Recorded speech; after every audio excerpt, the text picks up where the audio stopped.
Hi friends, எல்லாரும் எப்படி இருக்கீங்க? நல்லா இருக்கீங்களா? இது வந்து தேர்ஸ்டே நைட்டு வந்து டின்னர் விலாகும், ஃப்ரைடே மார்னிங்கோடைய பிரேக்ஃபாஸ்ட் விலாகும் தாங்க நான் ஷேர் பண்ணியிருக்கேன். இன்றைக்கி எங்கள் வீட்டில் என்ன சாப்பாடுன்னு பார்த்தீங்கன்னா, நைட்டு வந்து அரிசி பருப்பு சாப்பாடு தாங்க செஞ்சிருந்தேன். இது வந்து நான் எப்படி செஞ்சேன் அப்படிங்கிறத உங்கள் கூட ஷேர் பண்ணிக்கிறேன். இதில் ஏதாவது தவறுகள் இருந்தால் நீங்கள் சொல்லுங்கள். அடுத்த முறை நான் வந்து சேஞ்ச் பண்ணிக்கிறேன். சரி, வாங்க வீடியோக்குள்ளே போகலாம். ஃபஸ்ட்டு வந்து நான் அடுப்பை வச்சுட்டு குக்கரையுமே வச்சுட்டு எண்ணெய், இதுக்கு வந்து நீங்கள் தேங்காய் எண்ணெயுமே ஆட் பண்ணிக்கலாம். நான் வந்து கடலெண்ணெய் தான் ஆட் பண்ணியிருந்தேன். எண்ணெய் ஆட் பண்ணிட்டு கொஞ்சமாக கடுகு, பூண்டு வந்து ஒரு 5-6 பல்லு பூண்டை தட்டி எடுத்துக்கோங்க. அது எண்ணெயில் வணக்கினா நல்லா வாசனையாக இருக்கும். அது கூடவே பெரிய சைஸ் வெங்காயத்தையுமே நீல வாக்கில் கட் பண்ணிவிட்டு அதையுமே ஆட் பண்ணிக்கிட்டுங்க. ஒரு வரமிளகா, ஒரு பச்சை மிளகா இதை போட்டும்போது ரெண்டுமே கலந்து போட்டோம்னா டேஸ்ட்டு சூப்பராக இருக்குங்க. இது ரெண்டையுமே போட்டு கிளறினதுக்கப்புறமா கொஞ்சமாக கருவேப்பிலை தலையுமே போட்டு நல்லா வணக்கிடுங்க. இது ஒரு கோல்டன் கலர் வர அளவுக்கு நல்லா வணங்கினதுக்கப்புறம் 2 தக்காளி வந்து கட் பண்ணி அது கூட ஆட் பண்ணிக்கிட்டு, தக்காளி சீக்கிரமாக வணங்கணும் அப்படின்னா நம்ம கொஞ்சமாக கல்லுப்பு, கொஞ்சம் மஞ்சத்தூள் ஆட் பண்ணிக்கோங்க. தக்காளி சீக்கிரமாக வணங்கிடும். இது நல்லா வணங்கினதுக்கப்புறமா நான் வந்து கொஞ்சம் பிரியாணி தூளுமே ஆட் பண்ணிக்கிட்டேங்க. ஏன்னா நம்ம ஏற்கனவே பச்சை மிளகாயும் போட்டிருக்கோம், வரமிளகாயும் போட்டிருக்கோம். அதனால் காரத்துக்கு தகுந்த மாதிரி நம்ம கொஞ்சமாக பிரியாணி தூள் ஆட் பண்ணிக்கலாம். தக்காளி நல்லா வணங்கினதுக்கப்புறமா இந்த பிரியாணி பொடியுமே நல்லா தக்காளியிலே எண்ணெயிலே வணங்கினதுக்கப்புறமா நம்ம அரிசி எந்த அளவுக்கு எடுத்துருக்கோமோ அதுக்கு தகுந்தாற் போல் நம்ம தண்ணி ஆட் பண்ணிக்கலாம். நான் பார்த்தீங்கன்னா 1.5 டம்ளர் அளவுக்கு அரிசியும் 1/2 டம்ளர் அளவுக்கு பருப்புமே ஆட் பண்ணியிருந்தேன்.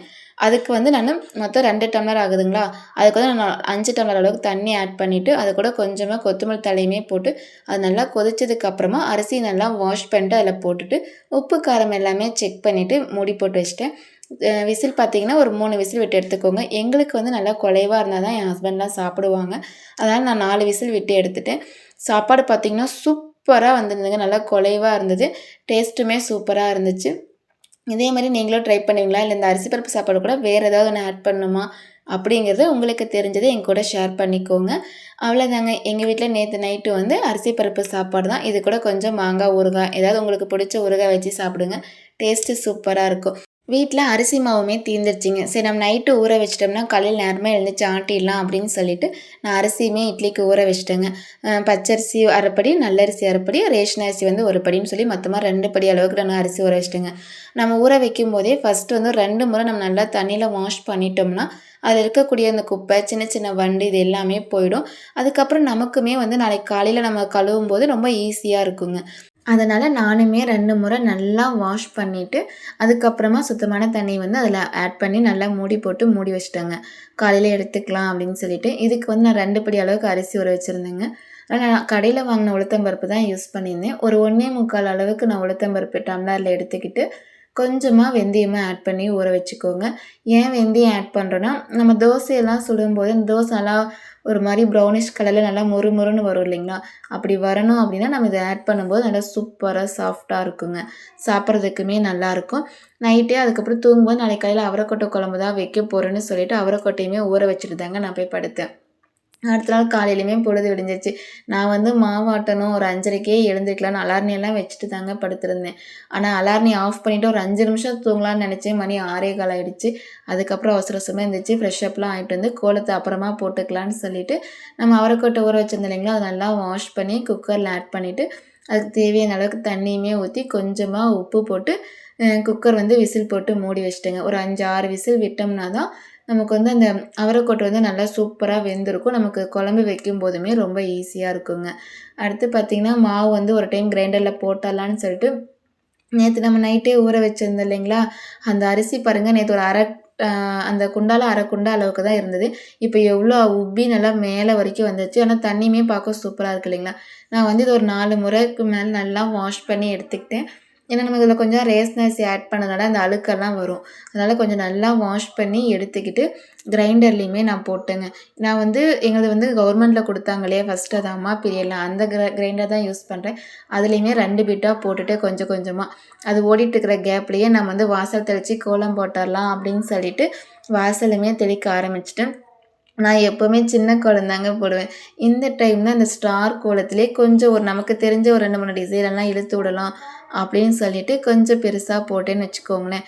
இந்த கோலம் எப்படி இருக்குது அப்படிங்கிறத மறக்காமல் சொல்லுங்கள். இந்த கோலம் போட்டதுக்கப்புறம் அந்த காற்று வேறங்க இதில் நான் அந்த ரவுண்டெல்லாம் போடும்போது கோலப்பொடி பக்கத்தில் போச்சுன்னா காற்று தூக்கிட்டு போயிடுது. திரும்ப ஒரு டைம் அந்த மாதிரி போட்டுகிட்டே இருந்தேன்.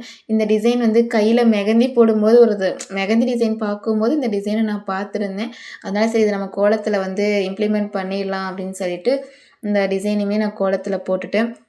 இந்த கோலம் எப்படி இருக்குது அப்படிங்கிறத மறக்காமல் சொல்லுங்கள்.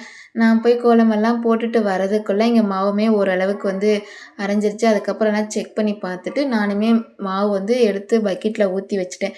நான் வந்து பார்த்திங்கன்னா என்ன பண்ணுவேன்னா, இந்த கிரைண்டர் ஓட ஓட கையிலேயே மாவு எடுப்பாங்க இல்லையா, அப்படியெல்லாம் நான் எடுக்க மாட்டேங்க. ஒரு சில டைம் எடுப்பேன். ஆனால் எடுத்தால் என்ன ஆகுதுன்னா மாவெல்லாம் கீழே சிந்திடுது. அதனால் வந்து நான் அந்த மூடிவெல்லாம் கழட்டி வச்சுட்டு அப்படியே கிரைண்டரோடு எடுத்து கமுத்தி மாவு வந்து ஊற்றிட்டு அடுத்து தேவையான அளவுக்கு அரிசியுமே போட்டு தண்ணியுமே ஊற்றி வச்சிடுறது. இந்த மாதிரி தாங்க மாவு ஆட்டிகிட்டு இருந்தேன்.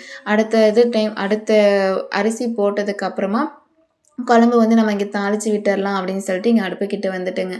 இங்கே பார்த்திங்கன்னா அவரைக்கொட்டை குழம்பு வைக்கிறதுக்கு நான் வந்து அடுப்பு பற்ற வச்சுட்டு ஒரு கடாயுமே வச்சுட்டு கொஞ்சமாக எண்ணெய் ஊற்றிட்டு அது கொஞ்சம் கடுகு, ஒரு 4 வெந்தயம் போட்டு 2 பல் பூண்டு, கொஞ்சமாக உங்கள்கிட்ட சின்ன வெங்காயம் இருந்தால் சின்ன வெங்காயம் ஆட் பண்ணிக்கலாம். நான் வந்து பெரிய வெங்காயம் தாங்க ஆட் பண்ணியிருந்தேன்.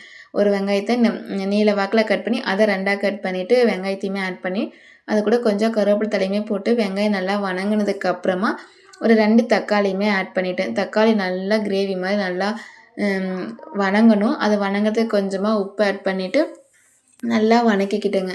இது வணங்கினதுக்கப்புறமா இதுக்கு மசாலா பொருள்னு சொல்லி பார்த்தீங்கன்னா, நான் வந்து ஒரு 1½ ஸ்பூன் அளவுக்கு கொத்தமல்லி தூள், குழம்பு மிளகாய் தூள் வந்து 1 ஸ்பூன் அளவுக்கு, கொஞ்சமாக மஞ்சத்தூள், கொஞ்சமாக வரமிளகாத்தூள் அதையுமே ஆட் பண்ணிவிட்டு நல்லா எண்ணெயிலே வணக்கிடுங்க. இது வணங்கினதுக்கப்புறமா ரொம்ப ட்ரையாக இருக்கும், கொஞ்சம் தீஞ்சு போகிற மாதிரி இருக்கும். அந்த டைமில் கொஞ்சமாக மட்டும் ஒரு 1/4 கிளாஸ் அளவுக்கு தண்ணி ஊற்றி நல்லா வணங்கினதுக்கப்புறமா நம்ம வேக வச்சு வச்சுருக்கோம் இல்லைங்களா அந்த அவரைக்கொட்டை, அதையுமே இதில் ஆட் பண்ணிவிட்டு இதில் போட்டுட்டு அதையுமே ஒரு 2 நிமிஷம் போல் நல்லா கிளறினதுக்கப்புறமா நான் வந்து இதுக்கு வந்து அரைச்சி ஊற்றுறதுக்கு, ஏன்னா இப்படியே செஞ்சோம்னா நமக்கு மதியத்துக்கும் பத்தாது, கொஞ்சம் ஏதாவது அரைச்சி ஊற்றினோம்னா தான் நல்லாயிருக்கும்னு சொல்லிட்டு மிக்ஸி ஜார் எடுத்துகிட்டு அதில் வந்து கொஞ்சமாக தேங்காய், கொஞ்சம் பொட்டுக்கடலை, கொஞ்சமாக நான் வந்து சோம்பு ஆட் பண்ணிவிட்டு அது வந்து மிக்சியில் ஒரு ஓட்டி எடுத்துக்கிட்டேங்க. நல்லா ஓட்டினதுக்கப்புறம் கொஞ்சம் நைஸாக இருக்கணும். நம்ம இந்த வேக வச்ச அவரைக்கொட்டையுமே அது கூட போட்டுக்கலாம். நல்லா ஓட்டி நல்லா நைஸாக வந்ததுக்கப்புறம் இந்த குழம்புல வந்து நம்ம ஆட் பண்ணிக்கணும்.